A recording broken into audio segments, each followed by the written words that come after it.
Assalamualaikum, halo teman-teman. Bertemu lagi dengan saya Ismiana Rizky, mahasiswi Universitas Mercu Buana jurusan akuntansi.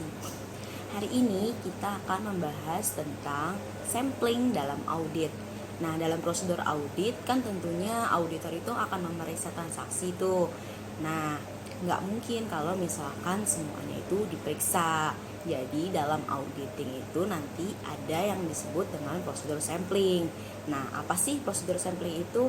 Nah, ketika si auditor ini memeriksa 100% dari jumlah populasi yang akan diperiksa, misalkan transaksinya nih, itu disebut non-sampling. Nah, ketika si auditor ini memeriksa kurang dari 100% atau kurang dari jumlah populasinya, itu disebut dengan metode sampling. Nah, jadi kalau ditarik kesimpulan, sampling itu berarti prosedur audit yang akan memeriksa kurang dari 100% populasi namun dapat merepresentasikan populasi tersebut, sehingga auditor pun dapat menarik kesimpulan bahwa si populasi ini termasuk ada salah sajikah atau enggak gitu. Nah, dalam pengambilan sampling itu tentu ada bahan pertimbangan auditor. Kenapa sih harus mengambil sampel yang ini? Kenapa harus mengambil sampel yang itu? Pertimbangannya itu diantara lain adalah tujuan auditor itu apa? Kemudian sifat dari populasinya itu apa? Kemudian potensi penyimpangannya itu ada di mana sih? Terus bagaimana sih cara pengambilan sampel tersebut? Karena ketika nanti mereka melakukan sampel itu ada yang disebut dengan risiko sampling dan risiko non sampling.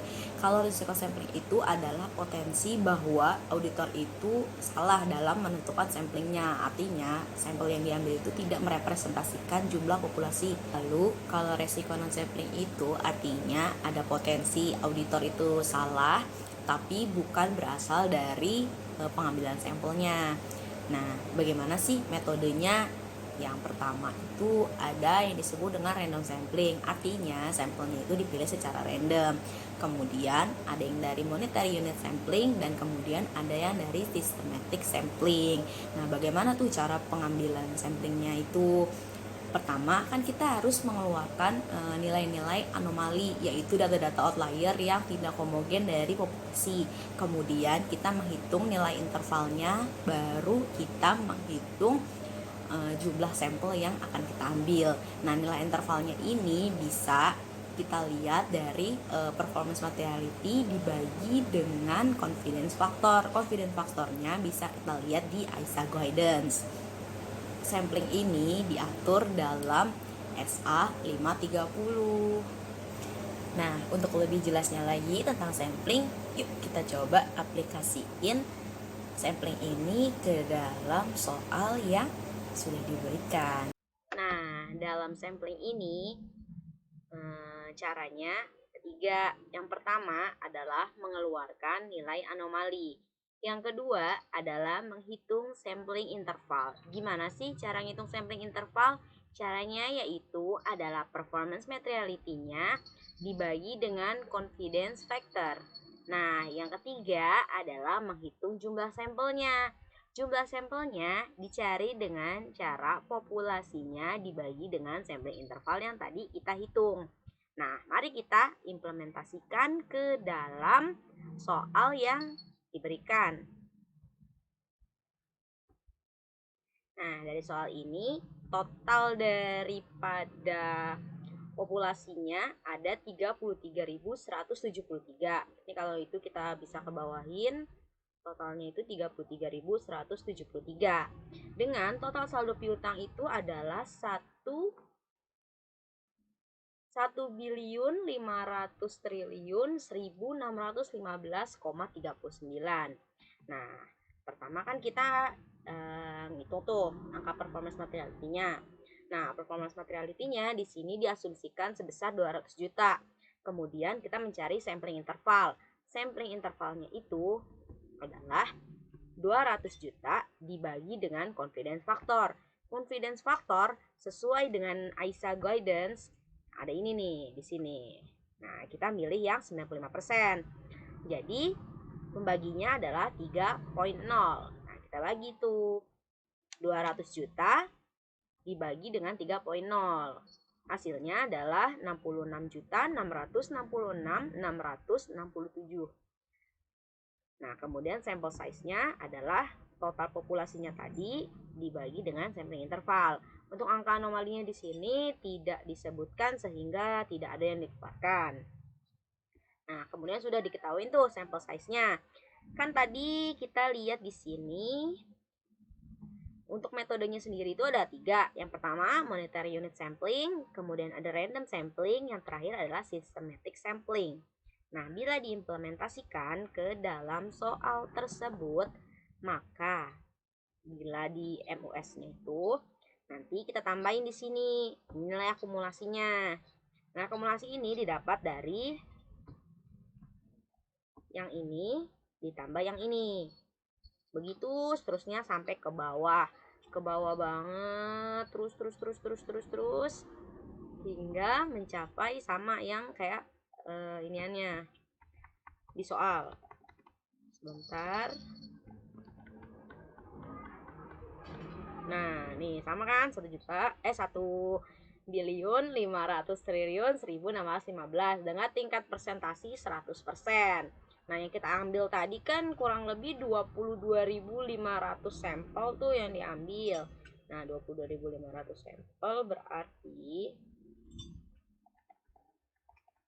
sama dengan, sebentar ya, ini 80 sudah senilai 1.305.220 1.305.220.126.235,60 atau setara dengan 87,0147%. Udah tuh.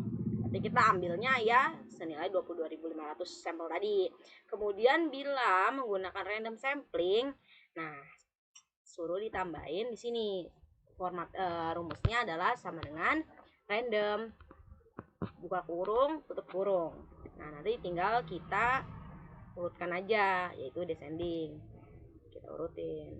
Nah, diurutin kita tinggal pilih sebanyak sampai 22.500 sampel sesuai dengan yang kita ambil. Itu. Kemudian yang selanjutnya adalah dengan systematic sampling. Nah, di systematic sampling ini nanti kan di sini kita akan milih nilai sampling interval berdasarkan angka asumsi aja. Misalkan di sini kita asumsinya 500. Nah, nanti angka di sininya adalah angka yang dari sampling tadi ditambah dengan angka awalnya 500. Kemudian untuk menentukan apakah dia masuk ke dalam sampel atau enggak, bisa dirumuskan seperti ini. Jika sampling interval kita lebih kecil daripada nilai akumulasi kita, maka akan masuk ke dalam sampel. Dan sebaliknya, jika nilai sampelnya lebih besar daripada nilai akumulasinya, maka tidak termasuk dalam nilai sampel. Di sini sudah saya hitung beberapa contoh. Misalkan ini kan sampling intervalnya lebih kecil daripada nilai akumulasinya, berarti dia masuk ke dalam sampel. Selanjutnya yang ini adalah 500, yang ini ditambah dengan sampling interval yang tadi kita udah hitung di awal. Nah, ternyata hasilnya adalah no. Ketika hasilnya no, maka yang di bawahnya ini kita harus samakan di atasnya. Caranya ya seperti biasa, copy paste value aja.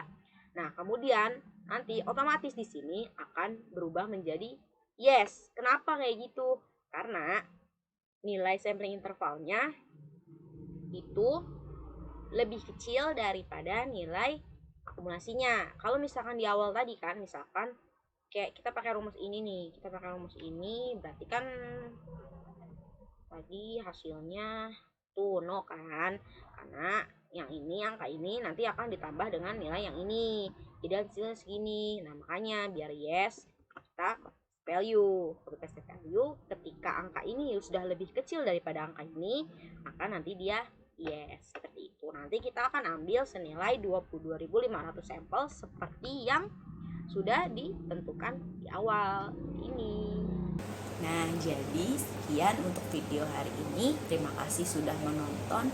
Saya mohon maaf apabila terjadi banyak kesalahan dalam penyebutan angka, juga kesalahan-kesalahan lain. Untuk kritik dan saran silahkan ketik di kolom komentar ya. Assalamualaikum.